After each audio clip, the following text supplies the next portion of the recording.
Penso que seria melhor, para que ela pudesse assimilar as alterações ocorridas no seu campo vibratório. Então, que seja assim. Zenon, há algo que eu gostaria que você me esclarecesse. Janaína tem limitações de atenção e, pelo que tudo indica, de raciocínio também. Assim, a sua capacidade para perceber tais alterações seria, no mínimo, mais restrita. Ela não teria como processar mentalmente as mudanças que ocorressem e reagir a elas de forma consciente. Então, como acontecem as mudanças em Janaína devido à capacidade limitada que tem para perceber e processar suas transformações? Esta é uma questão que pode mesmo causar certa confusão, principalmente porque tendemos a associar o que pensamos e o que sentimos ao nosso corpo físico. Na verdade, nós nos associamos ao nosso corpo. Achamos que somos o que o nosso corpo é. Por isso, achamos que o pensamento acontece no cérebro e os sentimentos no coração. De certo modo, há justificativa para que se pense assim, mas precisamos levar nossa análise para além do corpo físico para podermos desfazer a confusão. Somos um conjunto complexo de corpos e manifestações não físicas que interagem entre si com o corpo físico o tempo todo através de inúmeros vórtices energéticos, conhecidos como chakras. São 7 os principais, cada um deles com uma função vital específica, sendo que 3 se situam numa região correspondente à cabeça no corpo físico. São os chakras, coronário, no topo da cabeça, sendo seu nome derivado da palavra latina corona, que significa coroa, cuja função está ligada à intuição, frontal, no meio da testa e um pouco acima dos olhos, que tem como função a percepção, e laríngeo, na garganta, com a finalidade de comunicação. O funcionamento em conjunto destes 3 chakras, intuindo o que não estiver claro ao consciente, depois percebendo o que estiver envolvido e, finalmente, comunicando a nós mesmos o resultado, produz o milagre do ser humano, o pensamento. Por isso, apesar de a ciência não ter conseguido prová-lo, existe a certeza de que os pensamentos são produzidos no cérebro, pois, mesmo sem saber, nós sabemos que a atividade de pensar acontece na região da cabeça. Mas parece ser apenas uma questão de tempo para que se consiga provar que o cérebro é a fonte dos pensamentos. Existem pesquisas bastante avançadas neste sentido, nas quais foram detectadas áreas cerebrais com maior ou menor atividade conforme o que pensamos ou sentimos. Padre, eu penso que o que foi detectado até agora são apenas os sintomas e não as causas. A ciência surgiu confrontando um status quo onde a religião dominava o mundo e ditava as suas regras. Então, para afastar a possibilidade de se estabelecerem princípios que não estivessem embasados exclusivamente na razão, a ciência determinou que somente poderia ser considerado como verdadeiro o que pudesse ser testado e reproduzido sob determinadas condições. O que não fosse possível detectar desta forma deveria ser ignorado. Esta é a base do pensamento cartesiano, que surgiu com René Descartes, e este foi o primeiro dogma científico. Assim, a ciência, que sempre pretendeu ser o contraponto às questões religiosas que levam em conta somente a fé, compartilha com a religião os mesmos problemas, cada uma tem os seus dogmas inquestionáveis. Quando a ciência se abrir e puder considerar que há coisas no mundo que não podem ser medidas ou pesadas pelos seus instrumentos, aí, sim, talvez descubra que nós somos muito mais do que um amontoado de células organizadas. Talvez possa descobrir que tudo o que acontece com o nosso corpo físico nada mais é do que o reflexo do que acontece nos nossos outros corpos, não físicos. Talvez descubra que o corpo físico serve tão somente como veículo de manifestação do nosso espírito em um meio limitante e hostil, para se melhorar e se aperfeiçoar em um ambiente onde será obrigado a superar vários obstáculos, seus próprios defeitos. Acho que seria melhor deixar de lado a disputa entre ciência e religião, senão vamos nos desviar do assunto que nos interessa neste momento. Você estava falando sobre o pensamento e sobre os chakras. Isso. Vamos continuar nesta linha. Então, além dos chakras localizados na cabeça, há outro importante na região do coração, responsável pelo processamento dos nossos sentimentos. É o chakra cardíaco. E através deste vórtice energético que experimentamos os sentimentos. Em conjunto com os outros 3, depois de ter sido intuído, percebido e comunicado, é por este chakra que sentimos a situação. Os 4, em conjunto, formam o que é chamado de chakras superiores, não por corresponderem a posições mais altas no corpo, mas por terem ligação com funções mais nobres, relacionadas mais diretamente com a nossa essência espiritual. Os outros três são chamados de chakras inferiores, porque possuem uma relação mais direta com a interação com a matéria. Bem, então, onde eu pretendo chegar com todo esse palavrório? É o que eu estou tentando imaginar. Você citou as limitações de Janaína como um empecilho para que ela pudesse usufruir os benefícios que os atendimentos pudessem lhe proporcionar. Poderia ser, se estivéssemos tratando do seu corpo físico. Entretanto, o atendimento é para o seu espírito. Nós nem sabemos ao certo se os problemas físicos que ela apresenta são, mesmo, do seu corpo físico. Ou se só uma parte do problema é de origem física. É muito provável que aquilo que é possível perceber através do corpo e do comportamento de Janaína seja motivado por bloqueios, deformidades ou disfunções em uma ou mais das suas manifestações não físicas, principalmente naquelas que estão mais próximas do corpo físico. Como a comunicação e a passagem de energia entre os diversos corpos acontecem através dos chakras, se houver alguma anormalidade em algum deles, o problema será do conjunto inteiro e não apenas de um dos corpos ou de um vórtice energético. Ele será transmitido de um corpo a outro, até chegar à mente e ao corpo físico. Assim, mesmo que os corpos sutis mais elevados de Janaína estejam em perfeitas condições e com plena consciência, se houver qualquer anomalia energética em algum dos seus corpos mais densos, tais problemas irão se refletindo nos corpos seguintes até chegar ao físico. Zenon interrompeu o relato por uns instantes para que o padre pudesse intervir se estivesse com dúvidas. Mas padre Guilherme não precisou se manifestar.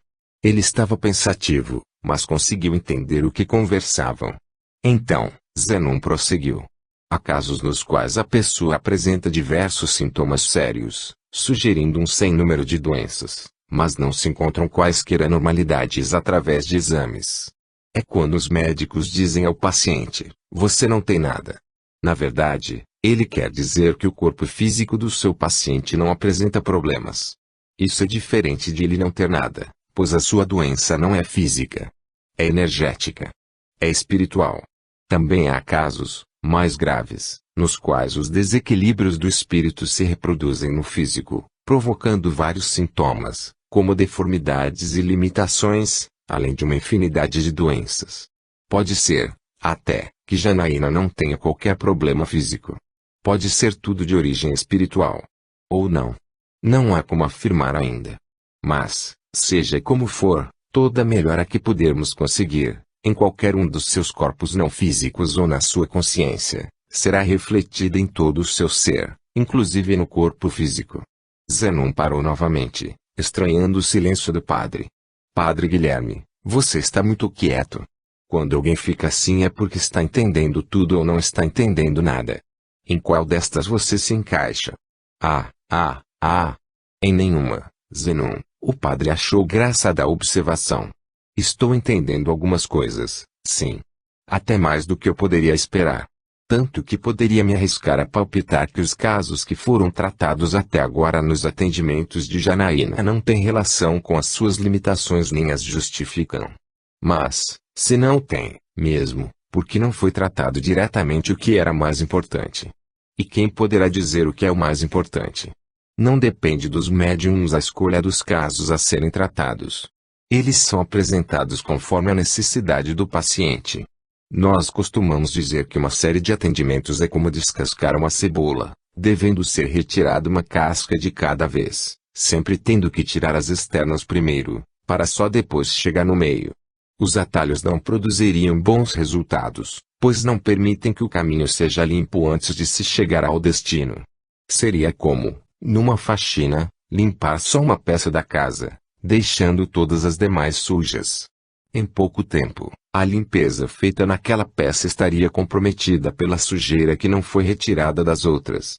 Assim, tudo o que for trabalhado antes de se chegar à origem do que nós estamos achando que é o seu maior problema, serão as cascas da cebola, a limpeza do caminho e a faxina das outras peças da casa. Por que você deu uma ênfase diferente à sua fala quando disse nós estamos achando? Ora, porque somos nós que pensamos assim. Na verdade, Nós não sabemos se é este mesmo o maior problema dela. Nem se há, de fato, algo de origem espiritual ou energética causando-o. Entendo. Acho que, de tanto ouvir você falar sobre espíritos nos últimos tempos, estou aprendendo a pensar de maneira parecida com a sua. Mas há coisas que eu não consigo encaixar na minha cabeça. Por exemplo, estão sendo tratadas situações que ocorreram há muito tempo e, nos atendimentos, Janaína conversou com vocês de forma consciente, como se ainda estivesse vivendo aquelas experiências, sem qualquer sinal das limitações que agora está sofrendo. Como poderia ela ter mostrado consciência de suas vidas anteriores, ao mesmo tempo que, hoje, não tem condições de ser consciente nem de si mesma? Boa pergunta, padre. Vamos ver se consigo lhe dar uma boa resposta. Novamente, teremos que nos abstrair e separar o que é o corpo de Janaína do que é Janaína como espírito e como um ser que possui um complexo sistema vital não físico, composto por vários corpos sutis, cada um deles com uma consciência e características próprias, de acordo com a sua natureza. Nos atendimentos, nós mantivemos contato com um dos seus corpos sutis, o qual não aparentava danos maiores, a não ser os desequilíbrios energéticos provocados por sentimentos negativos e pelas vibrações que lhe eram dirigidas pelos espíritos que sofreram por sua causa. Então, podemos deduzir que pode haver fortes desequilíbrios ou bloqueios, com os quais ainda não tivemos contato, em um ou mais dos seus corpos sutis compreendidos entre esta manifestação energética e o corpo físico, cujas consequências são os efeitos físicos que observamos nela. Apesar do seu estado físico precário, os corpos mais sutis que não estiverem afetados são capazes de manter a consciência e a lucidez e, assim, podem ser trabalhados através de esclarecimentos, de harmonização e limpeza energética, além de outros recursos. A elevação da frequência vibratória neste corpo repercutirá em todo o seu sistema energético vital, provocando as mudanças que podemos perceber em Janaína. Assim, se levarmos em conta que ela é um ser espiritual momentaneamente associado a um corpo físico problemático, podemos afirmar que ela sabe, sim, de tudo o que está lhe acontecendo e os motivos que originaram a situação pela qual está passando.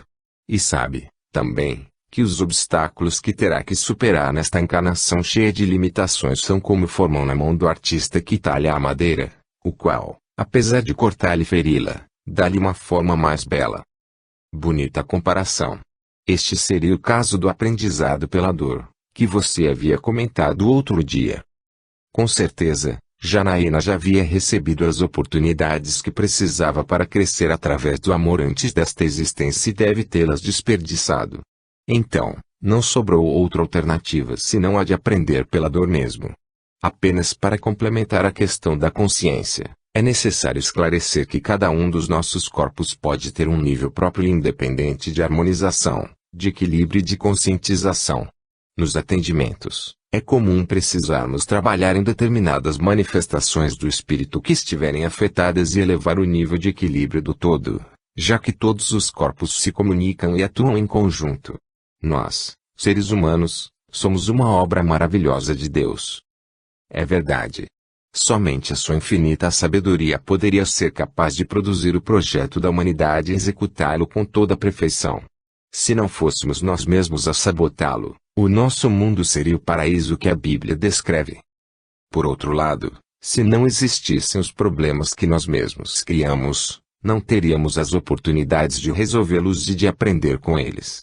E, assim, a obra ainda continua perfeita. Deve ter sido criada para ser assim mesmo. Talvez sim. Quem sabe?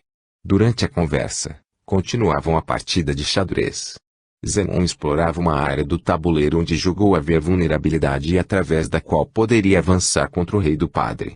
Para preparar seu ataque, Zenon teve que deslocar várias peças para longe do seu rei, enfraquecendo a sua defesa. Sabia que corria riscos, mas achava que a situação estava sob seu controle. Mas, apesar das tentativas, não conseguia superar as defesas do padre, pois suas peças estavam bem posicionadas. Porém, de repente, Padre Guilherme iniciou um contra-ataque fulminante. Foi então que Zenon percebeu que o padre o havia traído para lá com a intenção de abrir as suas peças. Em poucas jogadas o padre o deixou encurralado. Era questão de apenas mais alguns lances para o jogo acabar, pois não havia mais o que Zenon pudesse fazer para salvar seu rei. Restava-lhe apenas a perplexidade por ter sido pego de surpresa daquela forma. Mesmo assim, não perdeu o bom humor. Padre. Que coisa feia. Você me enganou. Quem mandou ser fominha? Foi você que se atirou ao ataque sem se cuidar com a retaguarda. Puxa, mas eu confiei em você. Agora não adianta chorar. Afinal, eu só estou seguindo o seu exemplo, hein? Meu exemplo? Claro, Padre Guilherme falava olhando Zenon por cima dos óculos, como de costume. Eu fiz o mesmo que você. Quando fala nas suas palestras, parece que está apontando para um alvo, mas faz pontaria em outro. Eu faço isso. Que ideia você faz de mim? Mas, pensando bem, talvez eu faça isso mesmo. Eu só não tinha visto ainda por este ângulo. É assim que se faz uma pregação ou se expõe ideias ao público.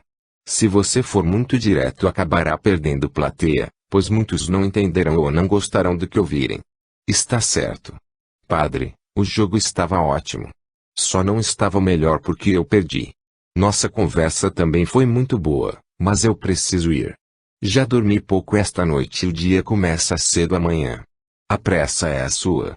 Gostei de ter jogado xadrez com você. Quem sabe, com a prática e se preparando melhor, você venha a ser um adversário mais difícil nas próximas partidas. Você está me provocando, padre. Pois eu aceito o desafio. Padre Guilherme acompanhou Zenon até onde sua caminhonete estava estacionada. Foram conversando descontraidamente e se despediram marcando uma revanche para 2 dias depois.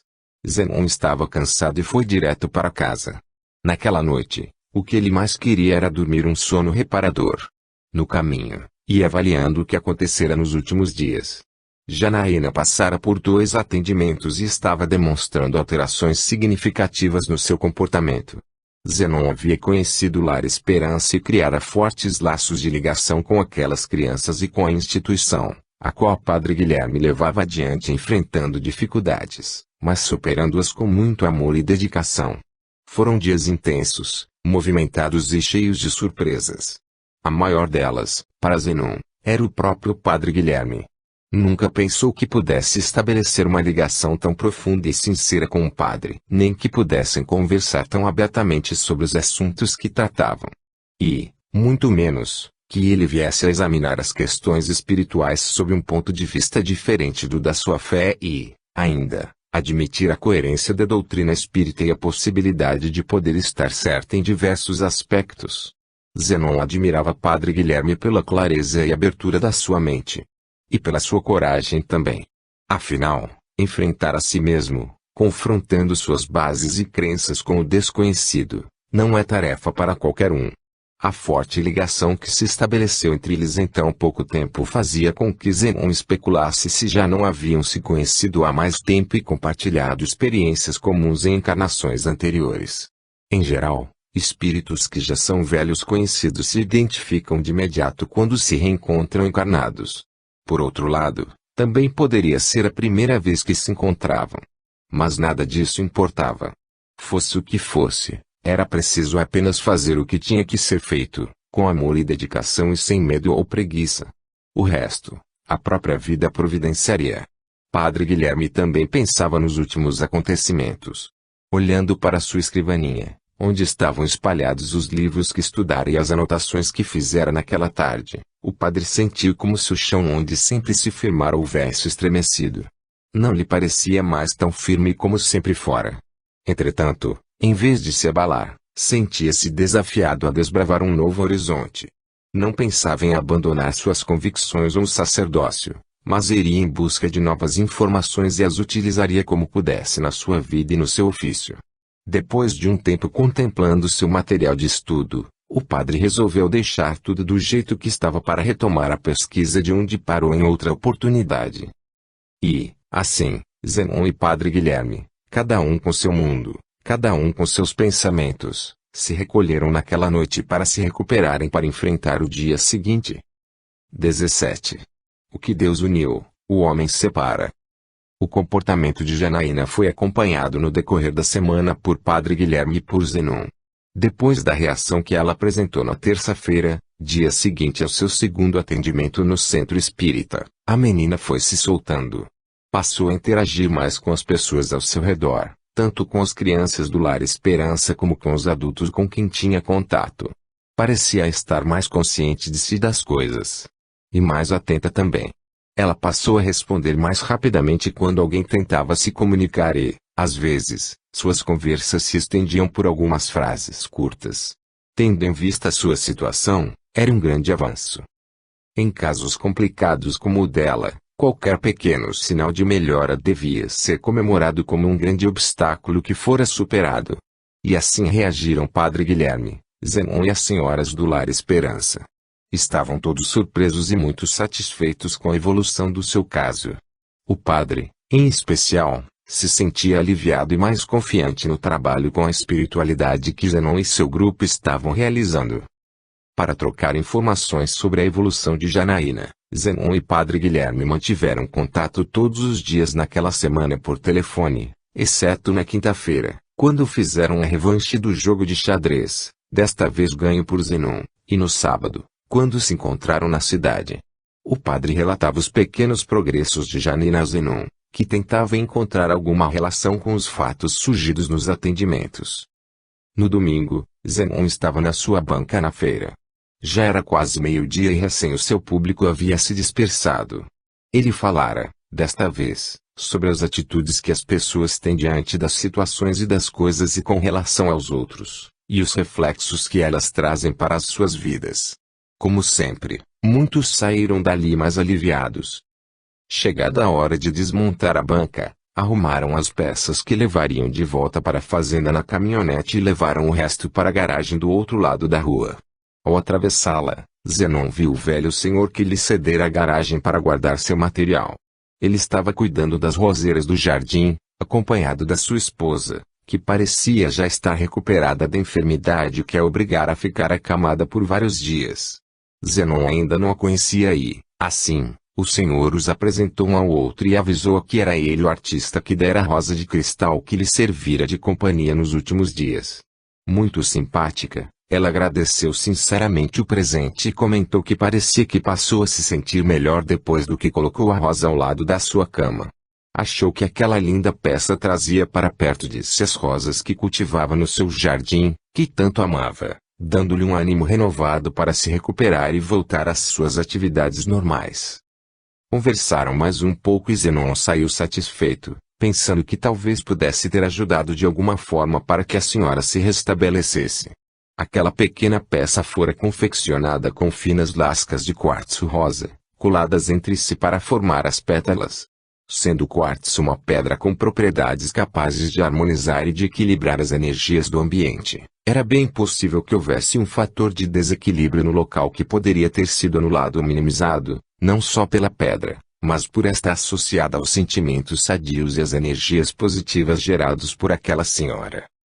Zenon e seu grupo partiram para a fazenda, onde eram esperados para o almoço. Naquele dia, Padre Guilherme estaria envolvido com um evento que organizara na sua paróquia para a comunidade e só estaria liberado por volta do meio da tarde. Foi nesta hora que ele e Zenon combinaram de se encontrar no Lar Esperança para conversar e para avaliar o caso de Janaína. Depois do almoço, Zenon foi para sua casa tirar uma sesta. Mal entrou e o telefone tocou. Era Marcelo, confirmando que já estava pronto para se mudar e que havia conseguido se liberar de todos os compromissos que o prendiam na capital. Depois de alguns minutos de conversa combinando a sua mudança, quis falar com Juliana. Zenon sabia que isso iria acontecer. Por isso, já havia pedido que alguém fosse avisá-la que Marcelo estava ao telefone. A semana inteira foi assim. Ele ligara todos os dias e, depois de falar com Zenon, ficava no mínimo meia hora conversando com Juliana. Ela, por sua vez, ficava atenta ao ouvir o telefone tocar, esperando que fosse Marcelo. Zenon lhe passou o telefone e foi descansar. Acordou às 4 horas da tarde e se preparou para ir ao Lar Esperança.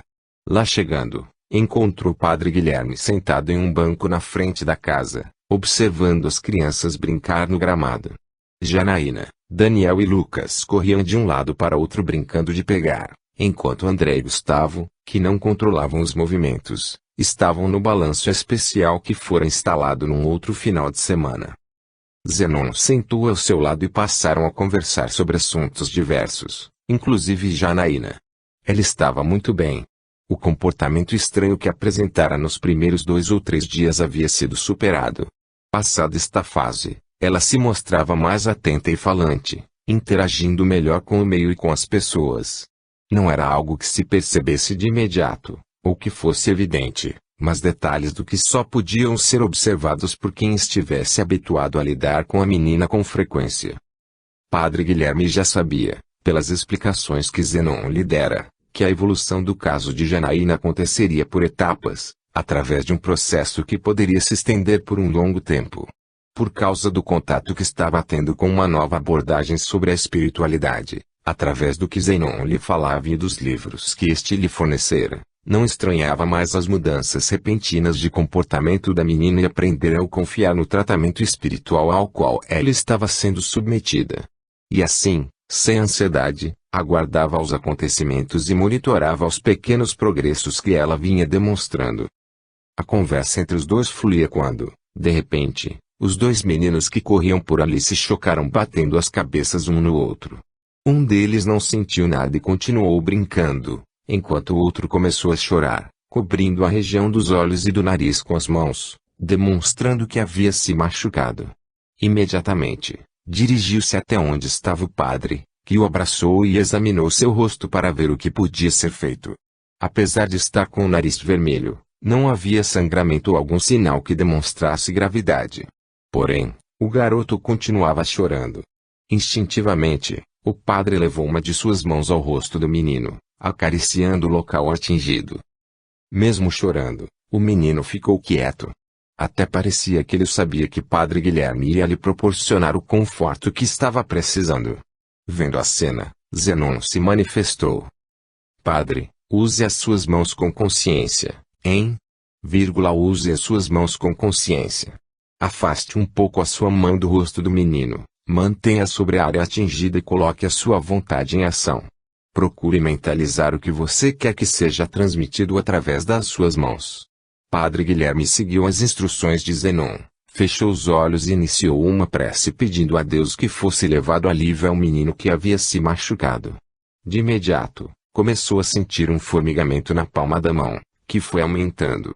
Mesmo com um pouco de receio, por lhe ser estranha aquela experiência, o padre continuou em oração, mantendo a mão espalmada sobre o rosto do menino, que, em seguida, parou de chorar e ficou ali, quietinho, por mais algum tempo. O padre foi arrancado de sua oração por um safanão quando o menino usou seu corpo para tomar impulso e voltar a correr junto às outras crianças. Parece que ele já se recuperou. Padre Guilherme fez este comentário, mas por não saber o que dizer naquela situação, enquanto examinava a palma de sua mão. O formigamento havia cessado logo que o menino se desvencilhou, mas permaneceu uma sensação de bem-estar e de paz. Zenon apenas observava. Percebeu que, a partir do momento no qual o padre espalmou a mão sobre o rosto do menino, dela se irradiaram energias como se fossem ondas, parecidas com aquelas que se elevam do chão quente ao sol, que se direcionavam à área atingida pelo choque. A região, que estava avermelhada, foi adquirindo novamente a cor natural até que já não restasse mais qualquer sinal de que fora atingida, quando, então, o menino voltou para sua brincadeira. O padre ouviu com atenção o relato detalhado que Zenon lhe fez. Apesar de lhe faltarem os conhecimentos que permitiriam a devida compreensão dos processos de manipulação de energias, já não via mais estes casos com surpresa, chegando até encará-los com certa naturalidade. Tanto que já se permitia observações bem-humoradas a respeito deles. Sabe que estou começando a gostar desta brincadeira? Verdade? Mas vá com cuidado. Esta é uma brincadeira séria, pode ficar tranquilo. Não serei responsável a ponto de fazer experiências com o que eu não conheço. Isso mesmo. Estude e aprenda antes de colocar em prática. É o melhor para todos. E, você sabe, eu estou à sua disposição para os esclarecimentos que você precisar. Bem, pelo menos quanto ao que eu sei, está bem. Agradeço muito. Vou estudar o assunto, mas, com certeza, eu vou precisar da sua assessoria. Bem, Se você quiser, poderá fazer uma experiência diferente amanhã mesmo. Você comentou há alguns dias que precisaria resolver uns assuntos na capital nesta semana, não foi? Sim, terei que ir. Poderia ser amanhã? Será justamente amanhã. Preciso falar com meus superiores sobre algumas questões relacionadas com a minha paróquia. Ótimo. Eu terei que ir à capital amanhã. Assim, eu poderia lhe dar uma carona. Nós sairíamos juntos, de manhã cedo, e cada um trataria dos seus assuntos. Depois, poderíamos nos encontrar e voltar juntos. O que acha? Agradeço seu convite e vou aceitá-lo pela metade. Irei com você de manhã, mas voltar, acho que não vai dar. Amanhã é dia que você tem trabalho no centro espírita e sai tarde de lá. O que eu ficaria fazendo até então? Então, nós podemos ir juntos e, quando eu me liberar à tarde, pego um ônibus e venho embora. A carona na ida já será ótima para mim. Bem, padre, é que eu estava pensando em levá-lo ao centro espírita. O quê? Ora, isso não tem cabimento. Zenon, eu sou um padre. Onde já se viu um padre frequentando centros espíritas? O que tem de mais? Basta você não estar usando uma batina e ninguém saberá que você é padre, mas não se trata dos outros. A questão é comigo mesmo. O que um padre, como eu, iria fazer num centro espírita? Eu respeito a sua opção pela doutrina espírita, assim como respeito as opções de qualquer um por qualquer credo, mas daí a participar delas também, vai uma distância muito grande. Eu apenas pensei que poderia ser uma ótima oportunidade para você conhecer o centro espírita e o nosso trabalho. Não estou querendo desviá-lo do seu caminho, nem convertê-lo, claro que não. Nem pensei nisso. Mas, sendo eu católico e, ainda por cima, representante da igreja, por que deveria conhecer o seu centro espírita? Eu poderia lhe dar diversos argumentos, mas vou apenas lhe devolver a pergunta: por que não poderia? Por quê? Por quê? Ora, não sei dizer por que não poderia, mas a situação que você está propondo é muito estranha. Além do mais, para se fazer algo, é necessário haver alguma justificativa. Ninguém faz alguma coisa porque não tem motivo para deixar de fazê-lo. É o contrário. Está bem. Se você acha que precisa de motivos, entre muitos que eu poderia citar, vou lhe dar apenas um. Janaína está recebendo atendimento lá e você nem imagina como é o centro espírita. Padre Guilherme apenas ficou olhando para Zenon sem saber o que dizer. Era verdade o que ele dizia. Vendo a perplexidade do padre, Zenon continuou. Eu acho que agora você confia no trabalho que realizamos, pois os resultados estão aparecendo em Janaína. Porém, acredito que você tenha muitas dúvidas e não se sinta completamente seguro, pois não faz ideia do que seja o trabalho que realizamos, nem o ambiente onde ele é feito.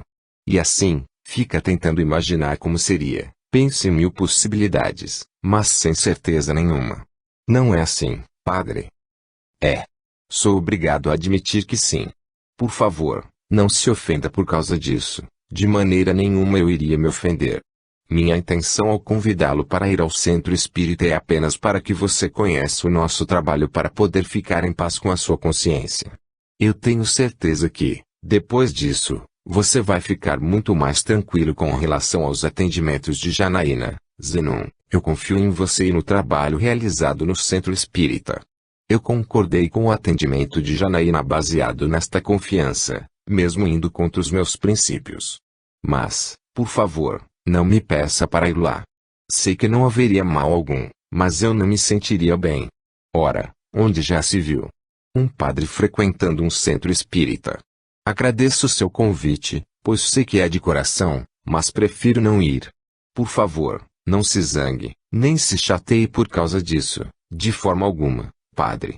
Eu só lamento você deixar de aproveitar uma oportunidade como esta para conhecer um outro lado da fé e da dedicação à obra divina. Quem sabe, um dia eu vá visitá-lo no seu templo. Mas agora não. De qualquer forma, obrigado pelo convite. Bem, o convite tem validade por tempo indeterminado. Você poderá usá-lo quando quiser. É só me avisar para combinarmos. Então, está certo. Mudaram de assunto e continuaram conversando até que a tarde fosse chegando ao fim.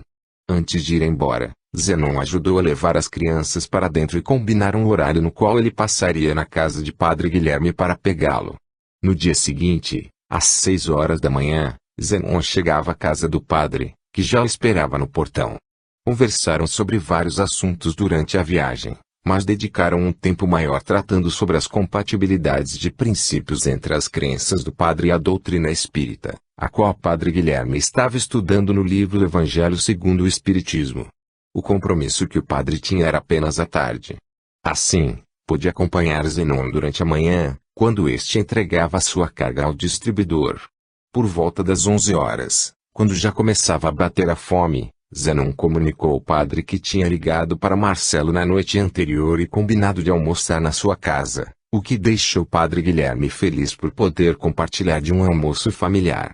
Lá chegando, Marcelo apresentou o padre à sua mãe, a Ana, e ao seu pai, Pedro, que deram um jeito de sair mais cedo do trabalho para almoçar com seu filho. Ambos gostavam muito de Zenon e fizeram questão que almoçasse com eles naquele dia. Durante a tarde, enquanto o Padre Guilherme tratava dos seus compromissos, Zenon ajudava Marcelo a arrumar suas coisas para a mudança e acomodá-las na caminhonete. Como passariam toda a tarde ali, deixaram o número do telefone da casa dos pais de Marcelo com o Padre Guilherme, para que pudesse entrar em contato caso fosse necessário. E foi o que aconteceu. Por volta das 6:30 da tarde, toca o telefone. Era Padre Guilherme pedindo para falar com Zenon. Zenon, desculpe-me incomodá-lo, mas me aconteceu um imprevisto. O que houve, padre? Eu perdi o último ônibus que saía hoje para nossa cidade. Houve um acidente no caminho para a rodoviária que provocou um engarrafamento enorme. Fiquei quase 1 hora preso no trânsito e quando cheguei o ônibus já tinha saído. Que azar! Como posso ajudá-lo? Eu preciso estar na cidade amanhã de qualquer jeito.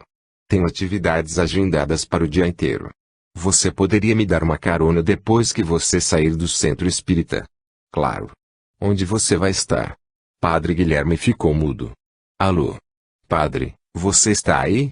Sim, estou. Eu não sei onde esperá-lo.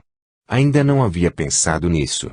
Você poderia voltar ao local onde foi tratado os seus assuntos e me aguardar lá? Poderia. Onde fica? O padre lhe deu o endereço. Eu pego lá então. Mas este local fica do outro lado da cidade. Nós vamos chegar lá depois da meia-noite. Mas se é tão longe, vamos descartá-lo, pois você se atrasaria muito por minha causa. Não teria outro lugar mais perto? Acho que não. Bem, padre, se for preciso, eu pego lá. Andando pela rua até tarde é que você não poderá ficar. É perigoso. Eu sei. Mas não quero atrasá-lo. Não posso prejudicar quem está tentando me ajudar. Aqui pertinho tem uma boate. O que você acha? Engraçadinho. Só se fosse para exorcizar quem estivesse lá. Desculpe a brincadeira. Não consegui resistir. Mas, voltando a falar sério, há uma solução para este problema que cairia como uma luva. Aceite o convite que lhe fiz ontem para conhecer o centro espírita. Ao final dos trabalhos, você, Marcelo e eu sairíamos direto para nossa cidade e ganharíamos tempo. E então? Você sabe o que penso sobre o assunto. Acho que não ficaria bem. Mas parece que estou num beco sem saída. Nem pense nisso, padre. Eu não quero que você conheça o centro forçado. Não seria bom para ninguém. Assim, eu passarei no endereço que você me deu e o pegarei lá. Mas não é justo. Se é justo ou não, não sei. Se for a única solução possível, eu não poderia deixá-lo na mão quando você está precisando de mim. Então, eu pego lá e não se fala mais nisso. Enquanto discutia o caso com Zenon, o padre ficou pensando na proposta, pesando os prós e os contras, e concluiu que nada de mal poderia haver em apenas comparecer lá para assistir ao que quer que fosse. Pensava, também, que não era certo causar transtornos a quem estava tentando ajudá-lo. Bem, Zenon, pensando melhor sobre seu convite, talvez eu esteja sendo radical demais. Ou fechado demais para o que não faz parte do meu mundo. Afinal, que problema poderia causar o meu simples comparecimento lá, não é mesmo? Você está sendo sincero, padre. Eu me sentiria muito mal se eu estivesse forçando a fazer algo que não gostaria. Por favor, poupe-me disso, Estou sendo sincero, sim, e estava mesmo. Talvez a situação que se criou seja Deus agindo para ensinar algo que um cabeça dura como eu está precisando aprender. Mas eu gostaria de impor uma condição para poder ficar sossegado. Condição: pode falar, que você não diga a ninguém que sou padre. Senão, vai se criar uma situação constrangedora, não só para mim, como para as demais pessoas também. Combinado? Combinado, padre. Eu também acho que será melhor assim. Seja feita a vossa vontade, assim na igreja, como no centro espírita. Mas você é um tremendo cara de pau, mesmo. O padre ria da brincadeira de Zenon. Estou indo pegá-lo na rodoviária agora. Até logo. Até. Zenon e Marcelo já haviam terminado de arrumar a mudança e partiram em seguida. Logo que chegaram, avistaram o padre, que procurou ficar no local bem visível para que pudesse enxergá-lo do carro sem dificuldade. Ele entrou na caminhonete sorrindo, mas fingindo contrariedade e resmungando. Eu não sei como, mas você sempre acaba me convencendo a fazer coisas que eu nunca teria pensado em fazer na minha vida. Fico imaginando a situação dos espíritos com os quais você tem que lidar nos trabalhos. Eles devem ter poucas chances de sucesso na argumentação com você, não? Bem, padre, acho que a vivência ensina muito, mas contra a verdade não há argumentos. Além disso, não são as minhas palavras que os convencem. No máximo, elas conduzem de alguma maneira o trabalho. O que realmente faz com que os espíritos sofredores que chegam ao centro espírita se disponham a mudar suas vidas é toda a estrutura energética lá existente, criada pela espiritualidade e pelas atitudes dos médiuns. Acho que você vai entender o que eu estou falando depois de ir lá. Talvez a sua sensibilidade lhe mostre melhor do que qualquer coisa que eu possa lhe falar. Você acha? Talvez. Vamos ter que pagar para ver. Está certo. Então, seja o que Deus quiser. Amém, padre.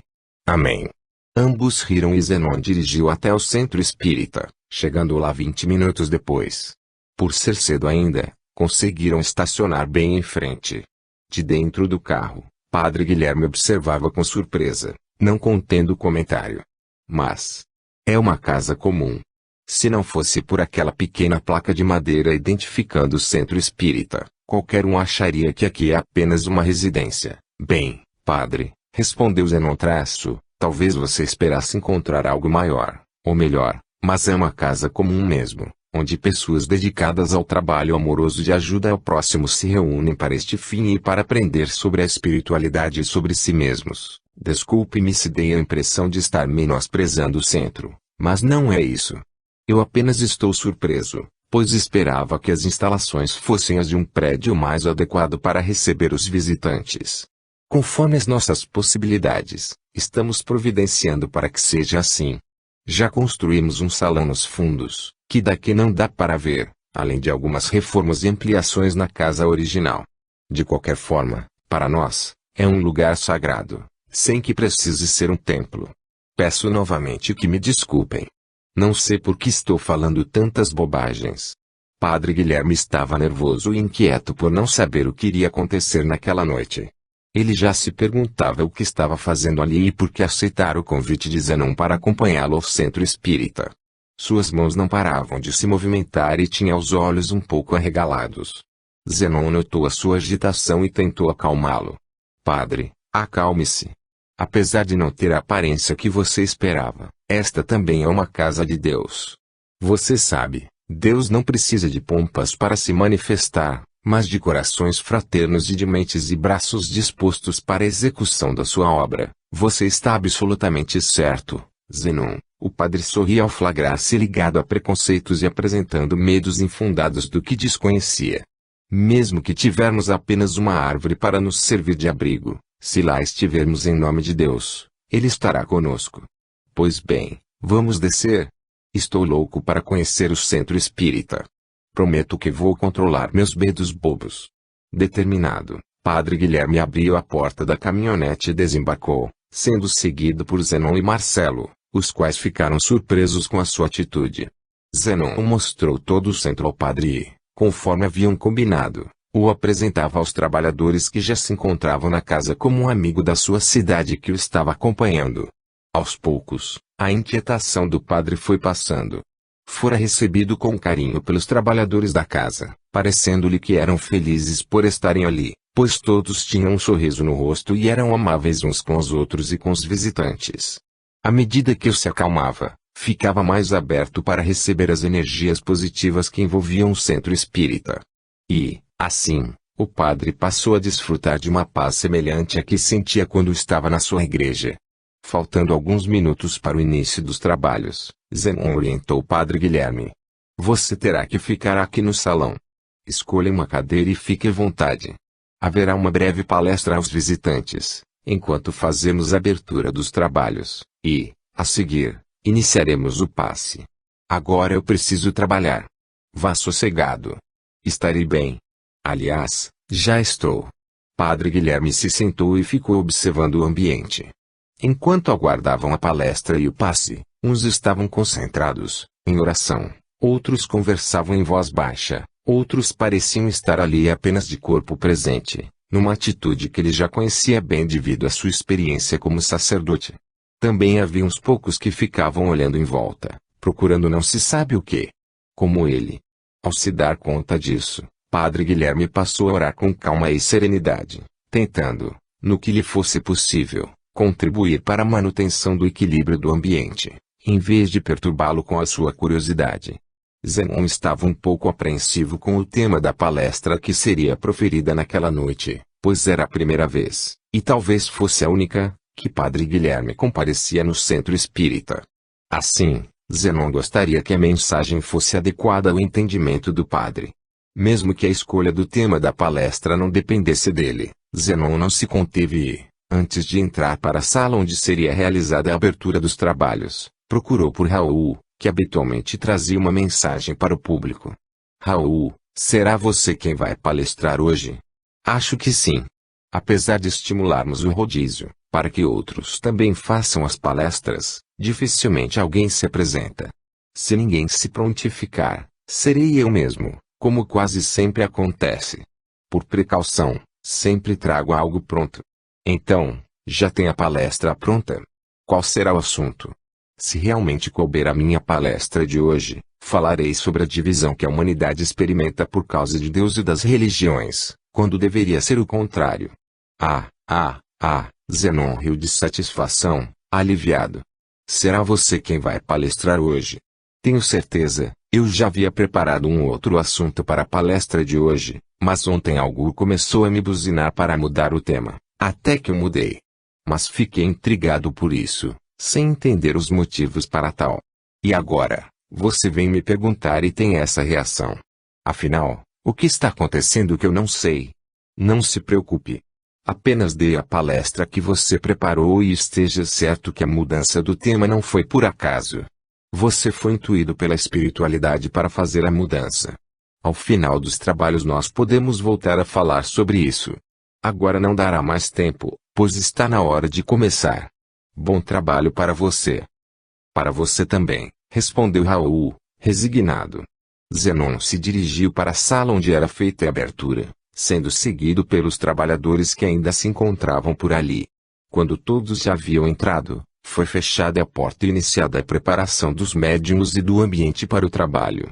Ao mesmo tempo, sem que ninguém pedisse, fez-se um silêncio absoluto no salão à espera da palestra daquela noite. Então, Raul se manifestou. Agradecemos a presença de todos aqui, nesta noite, na busca de um maior entendimento sobre a espiritualidade e sobre nós mesmos. Sejam bem-vindos. Após uma pausa de alguns segundos, continuou sua oratória. Irmãos, para chamar a atenção dos ouvintes, usou uma entonação enfática, fazendo pequena pausa. Sim, irmãos. Deste modo os trato, assim os chamo, porque assim fomos criados desde o começo dos tempos.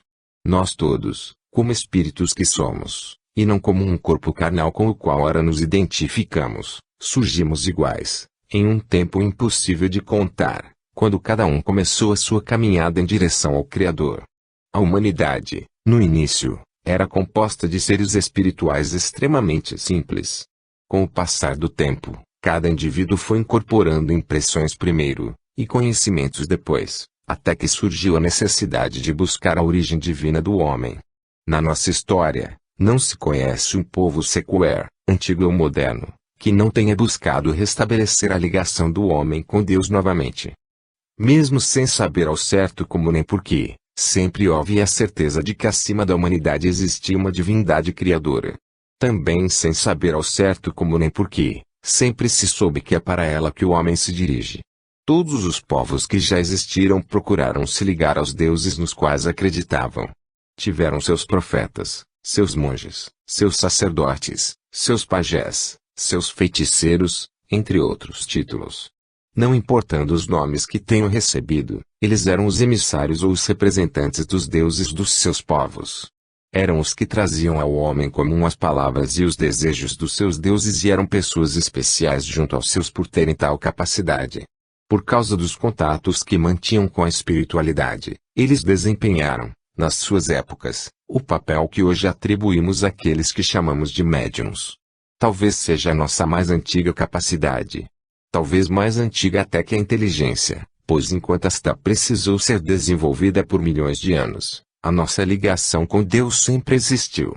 Porém, essas nossas duas capacidades estão intimamente ligadas uma com a outra, pois, apesar de sempre ter existido a nossa ligação com a espiritualidade, a sua compreensão sempre foi determinada pela nossa capacidade intelectual. Em todos os tempos, o homem sabia, ou suspeitava, que havia uma ligação entre o humano e o divino e procurou buscá-la das mais diversas formas. Conforme a capacidade de entendimento de cada época e de cada povo, era criada uma ideia de Deus. Se analisarmos as características de cada Deus que o homem já concebeu, veremos que eles possuíam muitas das características dos grupos que o adoravam. Encontraremos vários tipos de deuses: guerreiros, amorosos, ligados à natureza, responsáveis por fenômenos, com atributos masculinos ou femininos, com personalidades diversas, e mais uma infinidade de características que lhes eram atribuídas. Alguém poderá achar estranho eu ter dito que os deuses foram concebidos pelo homem. Porém, era isso mesmo que eu quis dizer. Não como crítica, mas como simples constatação. Nem poderia ser diferente, pois é impossível imaginar ou explicar algo que não se consiga entender. Até mesmo Deus teria que se restringir aos limites da compreensão humana. Embora Deus continuasse sendo o que sempre foi, pois não depende de nós para ser ou existir, ele seria, para a humanidade, o que fosse possível de ser entendido num tempo e num contexto específico. E assim até os nossos dias. Mesmo quando a inteligência e o conhecimento humanos eram mais rudimentares, os homens tentavam manter contato com Deus e compreendê-lo da melhor maneira que era possível, conforme lhes permitiam os limitados conhecimentos que possuíam. Nas inúmeras tentativas neste sentido, foram criados mitos, rituais, cultos, regras, oferendas, solenidades, sacrifícios, festas, datas sagradas, e todo tipo de acontecimento, para agradar aos deuses, para obter seus favores, para aplacar sua ira, para adorá-los, para demonstrar a devoção e a veneração que lhe tinham, além de outras finalidades. Cada povo, em cada época diferente, formou o seu próprio conjunto de fatos e de normas em torno do que achava que se relacionava com Deus. A tal conjunto, nós damos um nome: religião. O termo religião vem do latim, religare, que significa ligar, unir, novamente o homem a Deus. Esta sempre foi a missão a qual se propuseram todas as religiões no mundo. Infelizmente, apesar de se dedicarem tanto à causa tão nobre, não conseguiram atingir seus objetivos. Elas não sabiam, e se sabiam deixaram de avisar aos fiéis, que religião alguma é capaz de religar o homem a Deus. O motivo para tal incapacidade é muito simples: Deus não está nas religiões, nem em cultos, nem em qualquer manifestação externa. Deus está dentro de cada um de nós.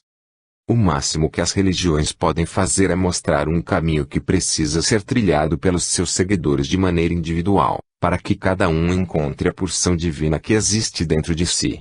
Esta caminhada pode começar pela fé, quesito básico e indispensável segundo a maioria das religiões. Algumas até colocam a fé como a única maneira de se chegar a Deus. Mas sabemos que só a fé não é suficiente. Somente crer e confiar não aproximará ninguém de Deus. Todo aquele que se lançar na viagem com destino a Deus terá que levar na sua bagagem, além da fé, a caridade, a fraternidade, o amor, o perdão e mais uma série de virtudes, as quais terão que ser colocadas em prática para dar vida à divindade que habita em cada ser humano. Por isso, podemos afirmar com certeza que a religião, sozinha, não religa. Sua própria pessoa é capaz de se religar a Deus, através da evolução e do autoaperfeiçoamento tanto do ser humano, como do ser divino que existe em nós. Esta é a responsabilidade de cada um perante Deus e perante o mundo, conforme o ser humano for se aprimorando, passando a ser cada vez menos humano e cada vez mais divino, estará se aproximando mais e mais de Deus. Neste ponto, quase sem exceção, apesar dos esforços sinceros que existiram na tentativa de religar o homem a Deus, parece que as religiões fracassaram. Em vez de estimularem seus fiéis a perseguir a evolução pessoal acima de tudo para que se aproximassem de Deus, cada religião procurou se colocar como a única salvadora, como a única intermediária entre Deus e a humanidade e como a redentora de todos os pecados dos seus fiéis. Tal posicionamento fez com que a compreensão dos seus seguidores se tornasse limitada. Eles não precisavam se preocupar muito em ser boas pessoas, em agir corretamente, pois sempre haveria uma maneira de remediar seus atos impróprios, bastando que praticassem um determinado rito, que já existia para aquele fim, para tudo ficar bem de novo com Deus. E assim, as religiões e seus fiéis passaram a se preocupar mais em se engalfinhar em disputas, com cada religião pretendendo ser a certa e a única representante de Deus na Terra. Como consequência, as páginas mais tristes da história da humanidade estão relacionadas aos conflitos de fundo religioso, os quais criaram guerras, torturas, massacres, intolerância, subjugação pela força, submissão de povos inteiros, além de muitas outras atrocidades.